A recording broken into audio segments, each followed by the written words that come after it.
The trees have eyes, the shadows have teeth, the wilderness remembers. We pack our tents and sleeping bags, our flashlights and trail maps, believing we're escaping to nature's embrace. We leave behind the noise of civilization, seeking solace in forgotten paths and untouched wilderness. How arrogant we are.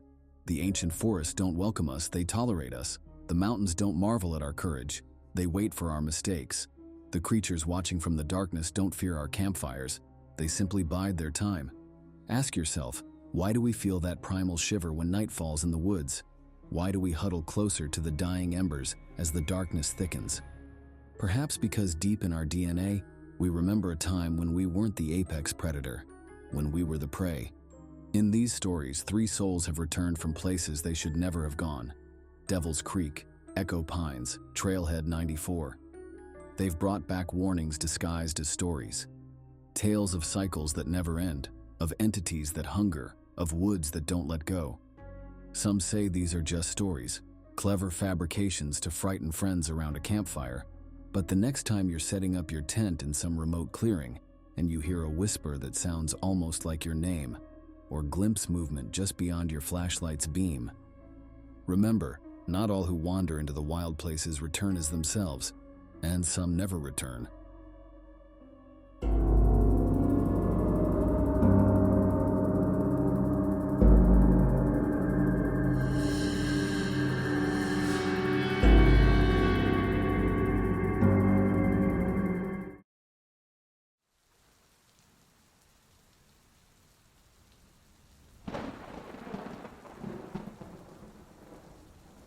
I've always been the adventurous type, the one who needs more than the basic tourist experience. That's why when I found that obscure hiking forum post about Trailhead 94 in northern Michigan, I knew we had to go.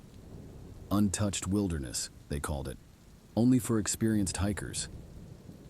The post was from 2005, and the scanned images of trail maps were from some out-of-print guidebook from the 80s. "Lenore, are you sure about this?" my husband Grady asked as we pored over the maps I'd printed. "There's barely any recent information about this trail online." "That's the whole point," I said. "Pristine nature, no Instagram influencers, just us in the woods." Our friends Alicia and Rowan were immediately on board. We'd been hiking together for years, experienced enough to handle a challenging trail, reckless enough to ignore the warning signs that would soon appear. The drive up north took us through increasingly remote towns. At the last gas station, 40 miles from where we thought the trailhead might be, the attendant, a weathered man in his 60s, gave us a strange look when we mentioned our destination. "You folks heading to 94?" he asked. I nodded, surprised he knew it. "Yeah. Have you hiked it?" He wiped his hands on a rag, his eyes not meeting mine. "Can't say I have. Just heard stories is all. Be careful out there. Weather changes fast this time of year." We laughed it off in the car. "Did you see his face?" Alicia said. "Like we told him we were going to a haunted house or something." "Locals always do that," Rowan replied. "Makes their boring towns seem more interesting." We found the unmarked trailhead exactly where the forum said it would be, a small clearing off a neglected dirt road, with only a weather-beaten wooden post bearing a faded 94 to mark it. No official signs, no warnings, and no registration box, just woods. The first day was perfect. Dense old-growth forest with dappled sunlight filtering through the canopy. We hiked about 8 miles before setting up camp near a small stream. The trail was overgrown in places but still discernible. We felt like pioneers discovering a hidden gem of nature. The second day is when things started to feel off. It began with a deer carcass. Not uncommon in the woods, except this one was completely intact. No signs of predation, no visible wounds. Just dead, laid out in the middle of the trail, its legs arranged in perfect symmetry pointing due north. "Probably just died of natural causes," Grady said, but I could tell he was disturbed by the way he kept looking back at it as we continued hiking. That night, Alicia woke us all up with a flashlight beam to the face. "Listen," she whispered. We did, and that was the problem. There was nothing to hear. No insects chirping, no leaves rustling, no distant owls. Just a dead, suffocating silence that seemed to press against our eardrums. "It's just the weather changing," I said. but my voice sounded hollow even to me. The next morning, Rowan screamed. We all scrambled out of our tents to find him standing shirtless, looking down at his chest in horror. There, carved into his skin, not deep enough to be dangerous but definitely not superficial, was a crude symbol, a circle with 4 lines radiating outward like a child's drawing of the sun. "What the fuck?" he kept saying. "What the fuck?" "Did you do this to yourself?" Alicia demanded, panic rising in her voice. "How could I? I was asleep. I didn't feel anything until I woke up." We spent an hour debating whether to turn back. Rowan insisted it must have been some kind of allergic reaction or rash that just happened to look like a symbol. None of us believed it, but the alternative was too unsettling to consider. "We should keep going," I said finally. "The ranger station should be 2 days ahead. We can report this there." That was when Grady saw him for the first time, the man in the red hoodie. "Someone is standing between those trees," he said suddenly, pointing into the dense brush about 50 yards away. We all looked. I saw nothing but foliage. "A guy in a red hoodie," Grady insisted, "just watching us." We called out, but there was no response. Rowan and I walked in that direction but found no footprints, no broken branches, nothing to indicate anyone had been there. When we returned, Grady was agitated. He was there, I swear to God. That night, I had vivid, terrifying dreams of people in animal masks dancing around a fire. A woman laid out on a stone, her chest carved with the same symbol that was on Rowan. The dreams felt ancient and real, like memories rather than nightmares. I woke up sweating, my heart racing. Grady was sitting up, staring out through the tent mesh. "He's out there," he whispered, watching. By the 4th day, our phones were dead. Not just out of signal, but completely drained despite having portable chargers. Our compasses spun wildly, pointing in different directions every time we checked them. The trail had become harder to follow, with forks that weren't on any map. "We need to mark our path," Rowan suggested, tying bright orange surveyor's tape to branches as we walked. An hour later, we passed a piece of the same tape. "That's impossible," Alicia said. "We've been walking in a straight line." We pushed on, increasingly desperate to reach the ranger station. That's when Alicia found the camera. It was an old digital model, the kind popular in the early 2000s, half buried under fallen leaves. The case was cracked and partially decayed, but when she turned it on, it miraculously worked. We gathered around to look at the photos. There were dozens, showing a group of 4 hikers on what was clearly the same trail. They looked happy at first, posing beside landmarks we recognized. Then the photos became more frantic. Blurry shots of the forest at night, a deer carcass arranged just like the one we'd seen, a close-up of a man's chest with the same symbol carved into Rowan's skin. But what made my blood freeze was the final set of images. 4 hikers, looking frantically into the camera. 4 hikers who could have been our twins. A woman with my face and my hair wearing a green jacket nearly identical to mine. A tall man with Grady's build and features. A slender woman who mirrored Alicia down to the small scar on her chin. A bearded man who could have been Rowan's brother. But they weren't us. The clothing styles were slightly different, more early 2000s. And the timestamp on the photos read April 2008. "This has to be fake," Rowan said, his voice shaking. "Someone's fucking with us." "Who?" I demanded.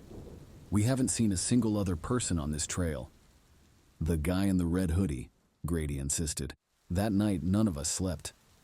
We sat around the campfire, jumping at every snap of a twig. Alicia kept studying the camera, looking for some explanation. "The people in these photos," she said slowly, "they're not just similar to us. They're wearing almost the same clothes, same gear, same hairstyles." "So what are you saying?" I asked. "I don't know," she whispered. "But it feels like we're acting out some kind of script." On the 5th day, we decided to abandon the trail entirely and head due east, where we believed the nearest road should be. We'd been walking for less than an hour when Rowan stopped suddenly. "Do you smell that?" he asked. We all did. Smoke. Not campfire smoke. Chemical. Acrid. Following the scent, we came to a small clearing. In the center was a pile of ashes with partly burned items scattered around it.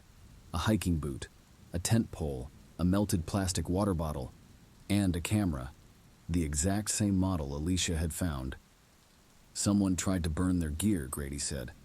But why? I asked. That's when we heard it, a crashing sound in the underbrush. Grady's head snapped up. It's him, he hissed. The man in the red hoodie. Before any of us could stop him, Grady took off running after the sound. Rowan immediately chased after him.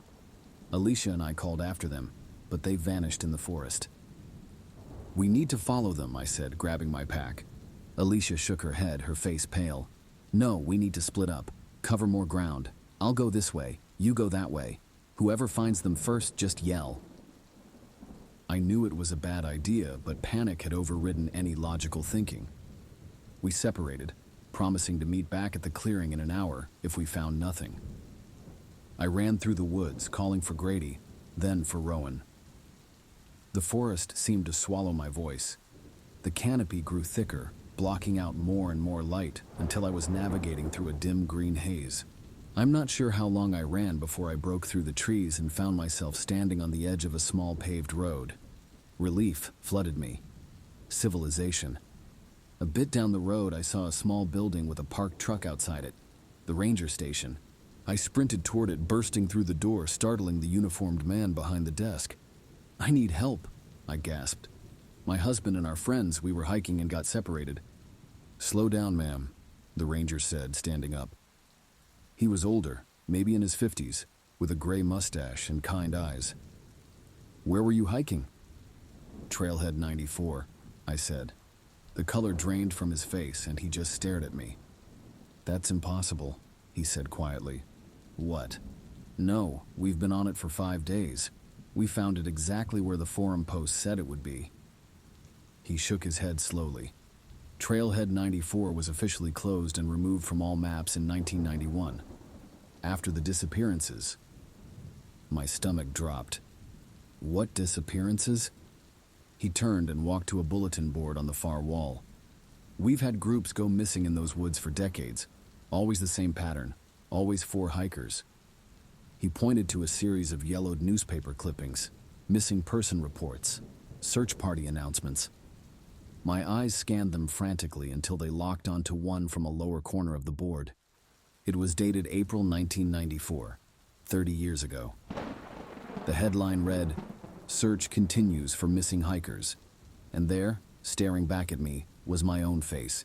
Younger, with 90s-style hair, but unmistakably me. The caption read, Lenore Winters, 28. Next to me was a photo of Grady and Alicia and Rowan. Different last names, different clothes, but our faces.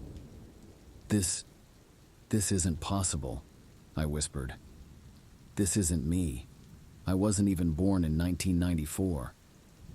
The ranger was looking at me strangely now. What did you say your name was? Lenore, I said automatically. Lenore Davis.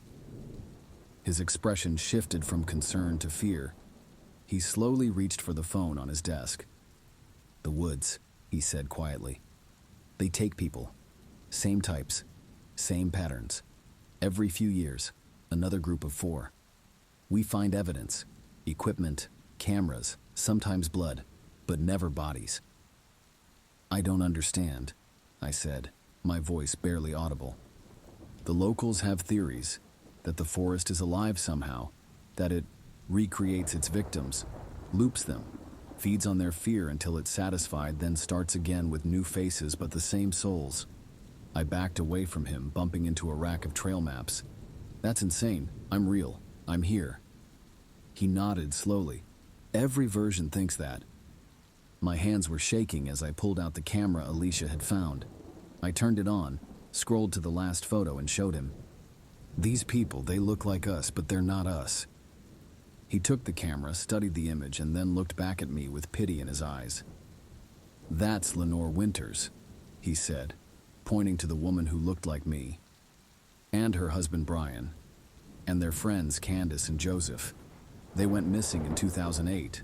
Another group of 4, looking for Trailhead 94. I felt the room spinning around me. But we drove here, we have a car. Where? He asked simply, and I realized I couldn't remember.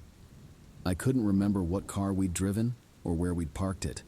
I couldn't remember which forum I'd found the trail information on, or what hotel we'd stayed at before starting the hike. With trembling fingers, I reached into my pocket and pulled out my driver's license. The photo was me, but the birth date couldn't be right. It said I was born in 1966. "I need to find my husband," I said, my voice breaking. "And our friends. They're still out there." The ranger picked up his phone. "I'll call for a search party. We'll find them if they're still." He didn't finish the sentence. He didn't need to. As he dialed, I glanced back at the bulletin board. A new clipping had appeared, or perhaps I just hadn't noticed it before. It was dated today. The headline read, "4 new hikers missing on abandoned trail." This time the photos showed different faces. Not mine, not Grady's or Alicia's or Rowan's. 4 new people I'd never seen before. The forest had moved on. It was done with us. It had new victims now.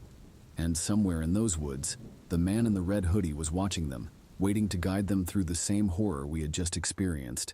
A cycle as endless as the trails that looped back on themselves, feeding the hungry darkness that dwelled among the trees.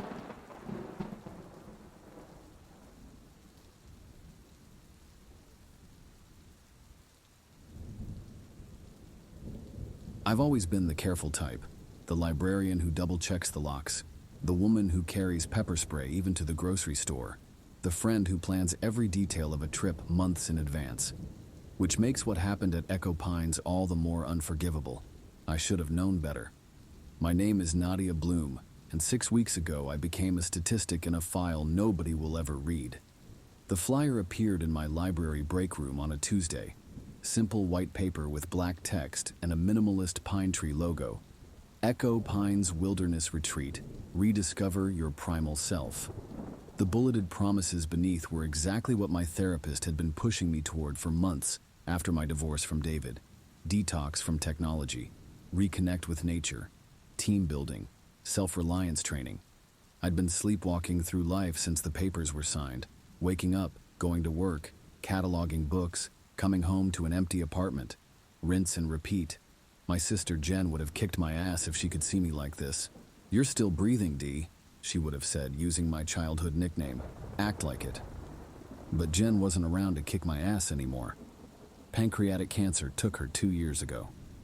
I called the number on the flyer that same day. A gruff male voice answered, identifying himself as Alton Wells, wilderness expert and retreat leader. His credentials were impressive: former search and rescue, survivalist, and author of 3 books on self-reliance. The price was steep, but not unreasonable. The retreat was limited to 7 participants. "Why so few?" I asked. "The wilderness doesn't reveal itself to crowds," he replied, his voice oddly formal. "And fear is more instructive when experienced alone." I should have hung up then. Instead, I gave him my credit card number. 2 weeks later, I stepped off a shuttle van at a ranger station that looked like it hadn't been updated since the 1980s. 6 other people climbed out with me, 4 men and 2 women. We all looked equally uncomfortable in our new hiking boots and moisture-wicking clothes. Alton Wells was waiting for us, tall, weathered, with eyes the color of a frozen lake. He wore faded canvas pants and a flannel shirt despite the warm weather. No introduction, no handshakes. "Your phones," he said, holding out a large metal box.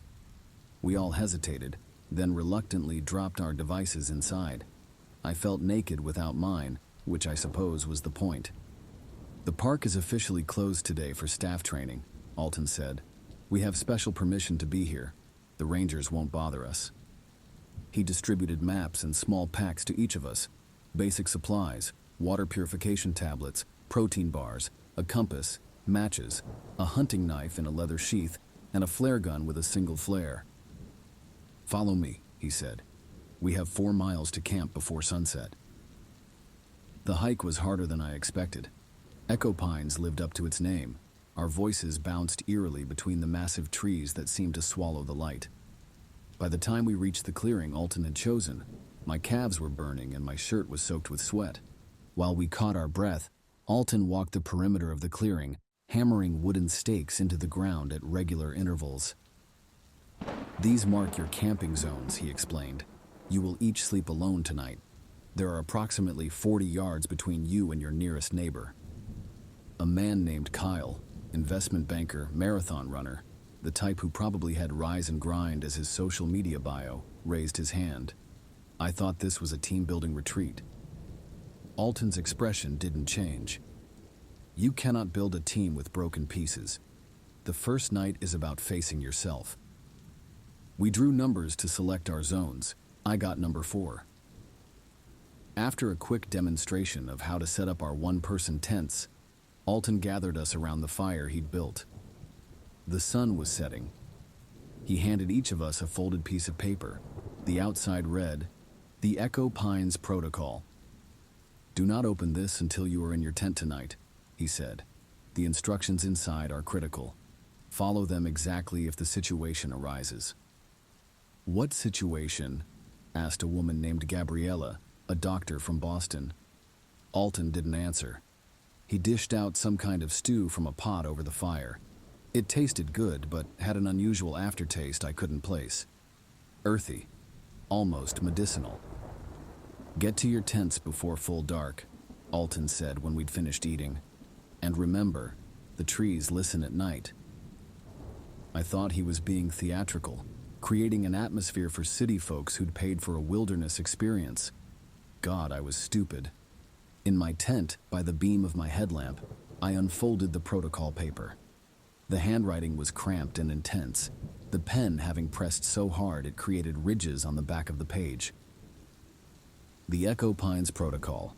If you hear whispers, do not respond. If you hear footsteps circling your tent, do not look outside. If you hear your name called, it is not who you think. If you hear crying, it is not genuine. If something touches your tent, lie flat and silent. Do not run. They are faster. Do not speak until sunrise, no matter what you hear. If blood drips from above, use your flare. Remember, morning always comes, but only for those who follow the protocol." I laughed nervously, thinking it was some kind of joke or part of the experience. Scare the city folk.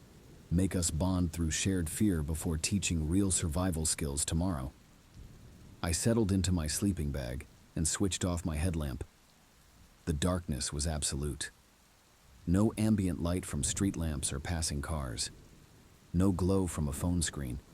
Just darkness and the sound of wind through pine needles. I must have fallen asleep because I woke suddenly, my heart pounding, unsure what had disturbed me. Then I heard it again, a whisper just outside my tent.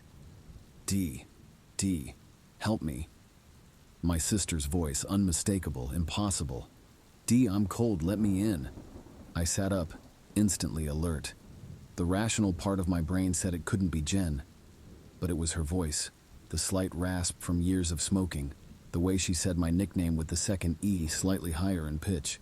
"Please, D, it hurts out here." I fumbled for my headlamp, knocking it away from my pillow. My hands shook as I remembered the protocol.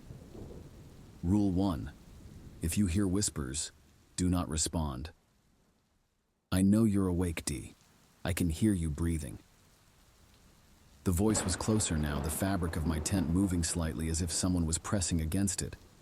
I bit my lip to keep from speaking. It wasn't Jen. It couldn't be Jen. "Remember when we were kids?"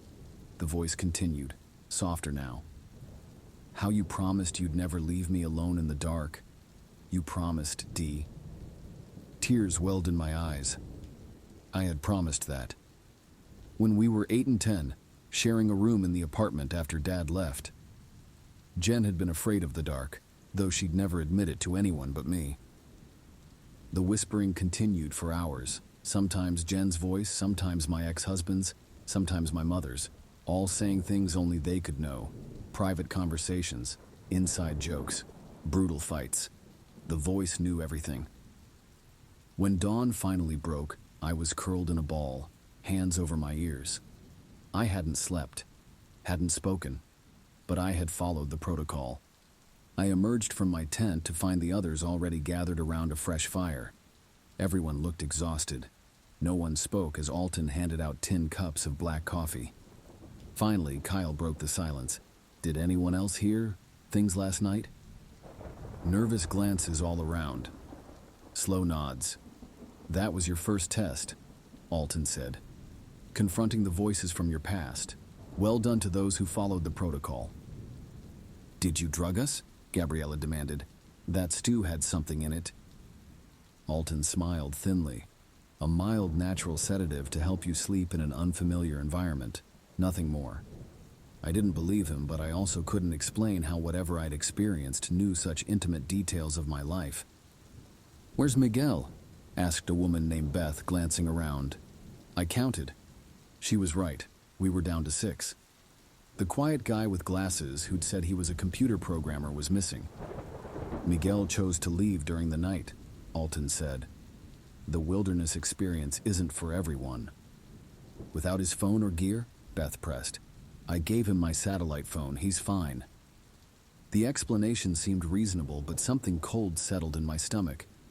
I hadn't heard anyone leave during the night, and I'd been awake for hours. That day was filled with actual survival training. Alton showed us how to find north without a compass, identify edible plants, purify water, and start a fire without matches. It was engaging enough that I almost forgot about the previous night. Almost. That evening, Alton announced we would follow the same sleeping arrangement. Same zones, same distance apart. Tonight's lesson is about trusting your instincts, he said. About knowing when to break rules and when to follow them. The stew tasted the same. I considered not eating it, but was too hungry to resist. In my tent, I reread the protocol with a growing sense of dread.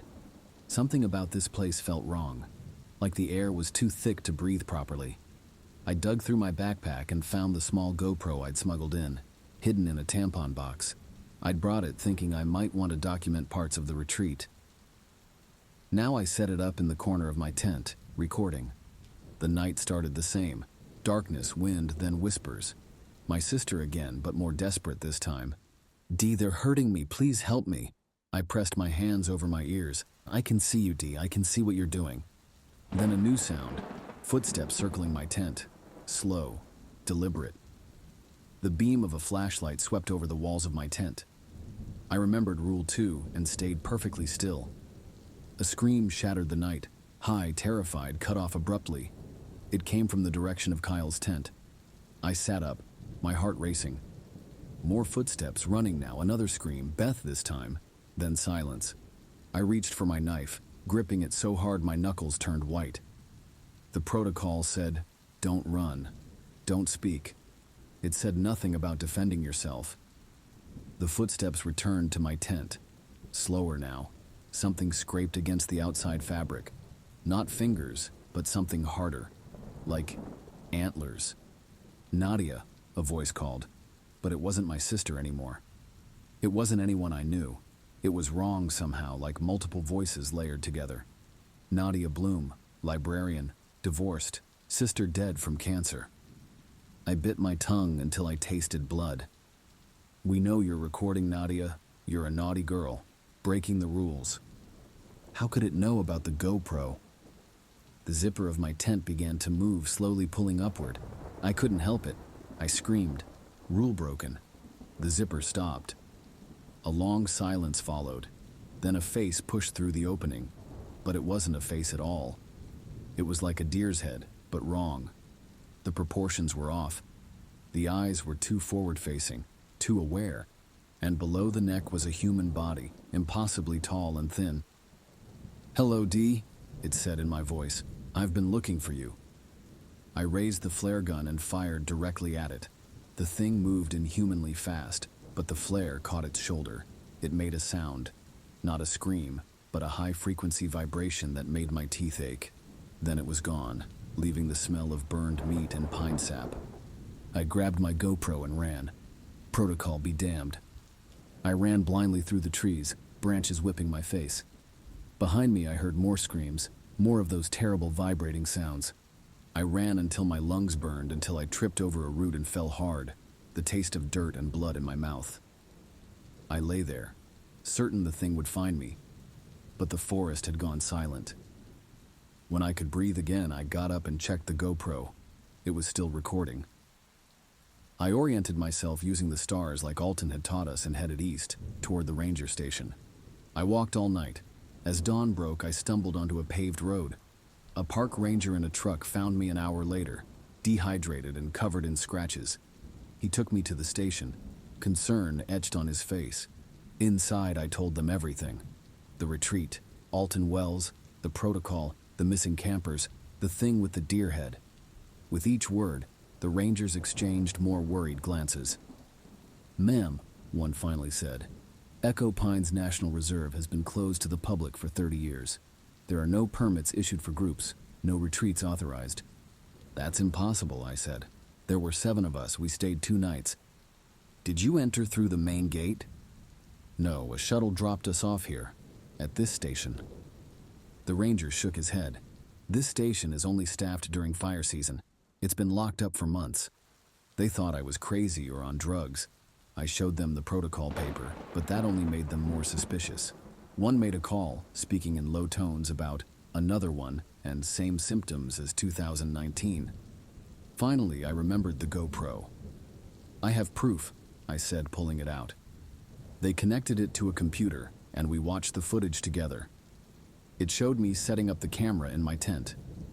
It showed the tent walls moving as something circled outside. It showed the zipper opening. Then it showed me talking to empty air. It showed me firing the flare gun at nothing. It showed me crawling outside my tent on all 4s, moving in a way that made my spine hurt just watching, sniffing the ground like an animal. Worst of all, it showed me approaching Kyle's tent, whispering in my sister's voice, unzipping his tent. The camera angle prevented seeing what happened next, but the sounds. God, the sounds. I vomited on the floor. Later, they told me the truth. In 1989, Echo Pines was the site of a classified military experiment studying the effects of certain psychotropic compounds on fear responses and primal behavior. Something went wrong. The experiment was shut down, and the area was closed to the public, officially due to environmental concerns. But every few years, someone reports a retreat led by a man named Alton Wells. Sometimes they find survivors. Sometimes they only find what's left of them. They never find any evidence of Wells himself or the other supposed participants, because they were never really there. I was alone in those woods. Just me, a backpack of supplies I'd purchased myself, and the voices in my head. The things I did. The things on that video. The rangers called it a dissociative psychotic episode triggered by environmental contaminants still present in the Echo Pines soil and water. They said I was lucky. The others they've found weren't always intact. I spent 3 weeks in a government facility, not a hospital, something else. They ran tests. They asked questions. They showed me photographs of other survivors and asked if I recognized them. Some I did, though I couldn't say from where. They released me with medication and a non-disclosure agreement. They kept the GoPro. But here's what keeps me awake now in my apartment with all the lights on. I know what I saw. I know what I heard. And sometimes, late at night, I still hear whispering outside my door. And sometimes, this is the part I haven't told anyone, I hear myself answering.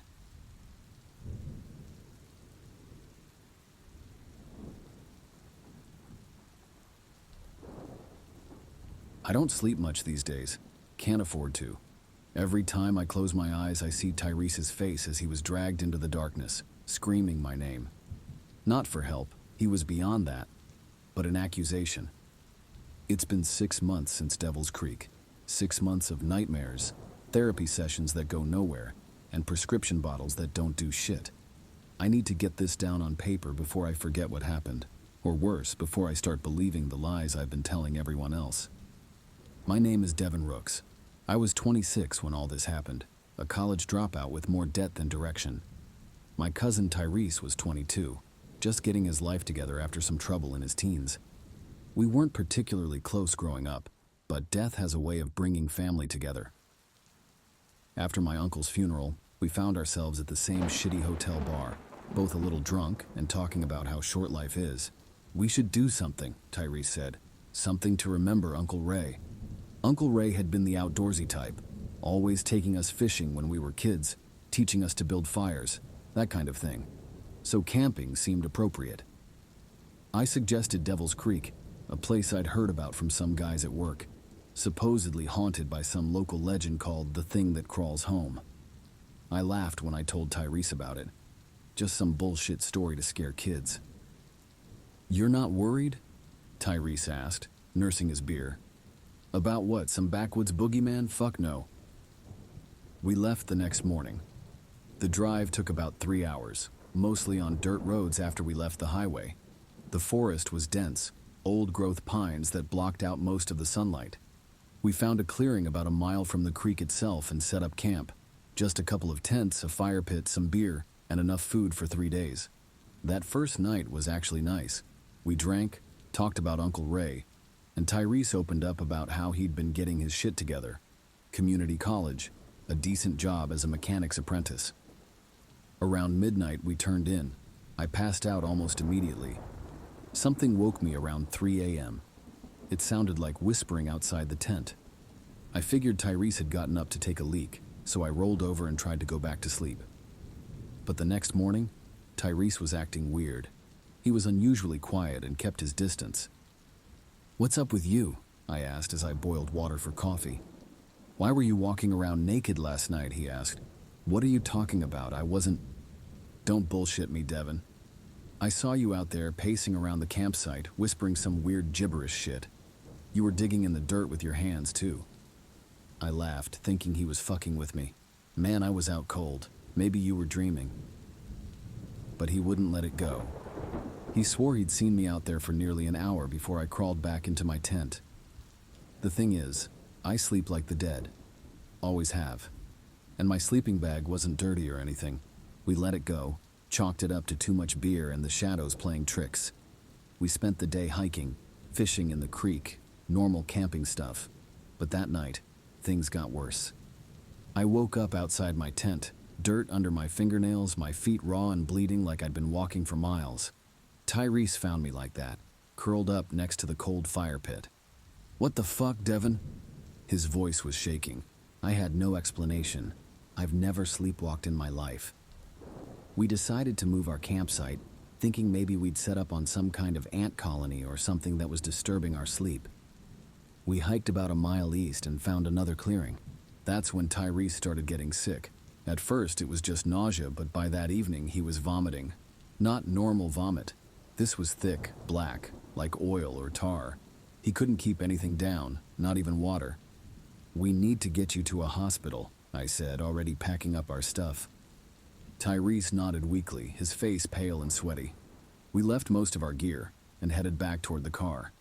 But after 2 hours of walking, we ended up back at our original campsite, the one we'd abandoned that morning. "This is impossible," I muttered, checking my phone's GPS. No signal, of course. "We must have gotten turned around," Tyrese said, but his voice lacked conviction. We tried again the next morning after Tyrese seemed a little better. This time we used my compass. The same result. We walked for hours and ended up back at the same spot, marked by a fallen tree covered in bright orange fungus. It was like the forest was fucking with us. That night we slept in the same tent, back to back. Safety in numbers, right? I woke up to Tyrese screaming. There were small, wet bones tucked into his sleeping bag. Not animal bones. They looked human, but tiny, like they belonged to a child. And they were fresh, still glistening with something. "What the fuck is this, Devin?" Tyrese screamed, throwing the bones into the fire. They didn't burn. They sizzled and released a smell like rotten meat. "I don't know, man, I swear to God." That's when we heard it, a scream from somewhere deeper in the forest. We grabbed our flashlights and, against all horror movie logic, we went to investigate. About half a mile from our camp, we found another campsite. A single tent, a burned-out fire, and a backpack spilling its contents onto the ground. "Hello?" I called out. No answer. The scream came again, closer this time. We followed it to a massive hollow tree. The entrance to the hollow was about 4 feet off the ground, a jagged rip in the trunk like a mouth. Tyrese shined his light inside. "Oh fuck," he whispered, dropping his flashlight. I picked it up and looked for myself. There was a man inside, but... Jesus, it's hard to even describe. He was folded backward, his spine snapped so that his head touched his heels. His eyes were open, staring right at me, but they were solid black like they'd been filled with ink. His mouth was stretched wide, the jaw dislocated like a snake's. Tyrese puked again. More of that black shit. I dragged him away from the tree, back toward our camp. We needed to get the fuck out of there, GPS or no GPS. We're leaving now, I said, shoving our essential gear into our backpacks. Fuck the tents, fuck everything else. We walked all night following the creek. The water had to lead somewhere, right? But as dawn broke, we found ourselves at the fallen tree again. This time, there was something carved into the trunk that I knew hadn't been there before. It remembers you, Devin. Tyrese looked at me with real fear in his eyes. What does that mean, it remembers you? I had no explanation, or at least none that I was willing to share yet. Because the truth is, parts of this forest did seem familiar, even though I'd sworn to Tyrese this was my first time here. I'd been having flashes, memories of this place since we arrived. That night, things escalated. We were both too afraid to sleep, so we kept the fire going and sat back to back, scanning the darkness. Around midnight, we heard Tyrese's voice, except it was coming from the forest, not from him. Devin, help me, I'm lost. Tyrese grabbed my arm, his eyes wide. That's not me. Then my own voice called out from a different direction. Tyrese, come quick. I found the way out. We huddled closer to the fire. More voices joined the chorus, some whispering, some screaming, all calling our names. Then came the sound of something moving through the underbrush. Not an animal. It sounded like something dragging itself along the ground, heavy and wet. We need a weapon, Tyrese whispered. I grabbed a burning branch from the fire, and Tyrese picked up his hunting knife. The dragging sound circled our camp, never coming into the light. Just as dawn broke, it retreated. That's when we found the entrance to the bunker. It was hidden under a fallen log about 50 yards from our camp, a metal hatch, rusted but intact. In our desperation to escape, we opened it without hesitation. A ladder led down into darkness. We climbed down, our flashlights revealing a concrete room about 15 feet square. The walls were lined with metal shelves, each filled with notebooks, loose papers, and VHS tapes. In the center of the room sat an old TV with a built-in VCR. It looked like it was from the 90s, but somehow it still worked when I plugged it in. What is this place? Tyrese asked, flipping through one of the notebooks. It's a record, I said, a cold certainty settling in my gut, of everyone who's been trapped here. We spent hours going through the materials. Each notebook contained the same story with different names and different years, but always the same pattern. People arrive at Devil's Creek. Strange phenomena begin. They try to leave but can't. Something hunts them. Some notebooks ended abruptly. Others described horrible deaths or disappearances. Then we found the tapes. Most were unlabeled, but a few had dates stretching back to the 1970s. We started with the most recent one, dated just 3 years ago. The TV flickered to life, showing a man sitting in that very bunker. He was haggard and unshaven, his eyes sunken with exhaustion. My eyes, my face. If you're watching this, the man that looked like me said, then you're fucked, just like I was, just like everyone who finds their way to Devil's Creek. Tyrese turned to me, his face a mask of confusion and betrayal. Devin, what the fuck is this? I couldn't answer. I was watching myself on that screen, a version of me that looked about 40 years old, describing exactly what had happened to us over the past few days. The thing in these woods, the older me continued, it's not a ghost or a monster in the traditional sense. It's more like a cycle, a hunger, and once it has your scent, it never lets go. But there's a way out. My older self leaned closer to the camera. You can feed it, not yourself. It's already tasted you. It wants something fresh. The tape cut to static. Tyrese lunged for me, pinning me against the wall. You knew about this place. You brought me here on purpose. The truth burst out of me like those black bones from the fire. I didn't remember until we got here. I swear to God, Tyrese, I didn't remember. But it was coming back now. Flashes of a previous trip to Devil's Creek. Not 3 years ago, it felt more like 20. I'd come with friends from college before I dropped out. We'd experienced the same phenomena, and I'd survived by... "You sacrificed someone before," Tyrese said, reading my face, "and you brought me here to sacrifice me." "I've been here before," I admitted, my voice barely a whisper, "and you're my way out." He let me go and backed toward the ladder. "You're fucking insane." "It's not like that," I pleaded. I didn't remember until now. The forest, it makes you forget, until it wants you to remember. We heard it then, the wet, dragging sound right above the bunker. The hatch slammed shut, the lights flickered. On the TV, the static resolved into a new image.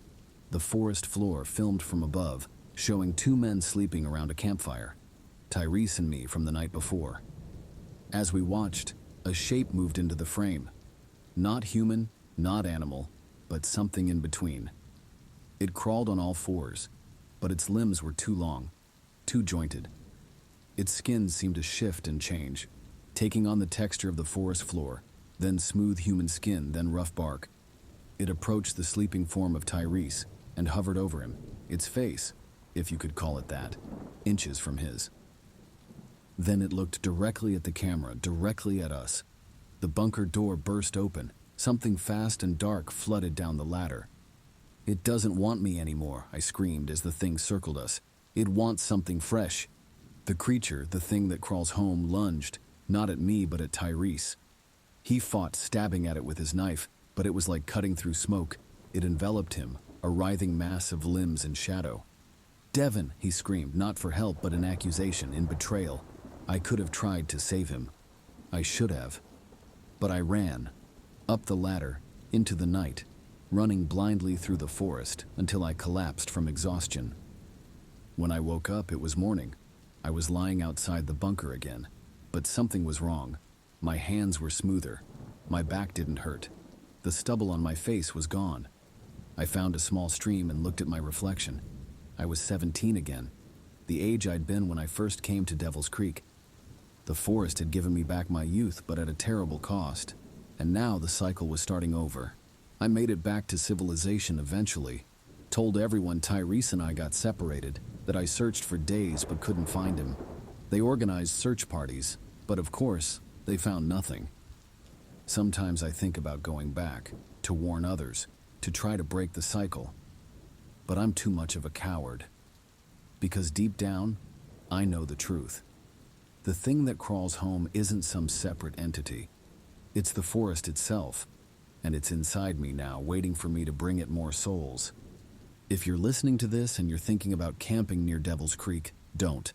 But if you ignore my warning and go anyway, and if you meet a young man named Devin Rooks who suggests a camping trip, run, because I've been there before and you might be my way out.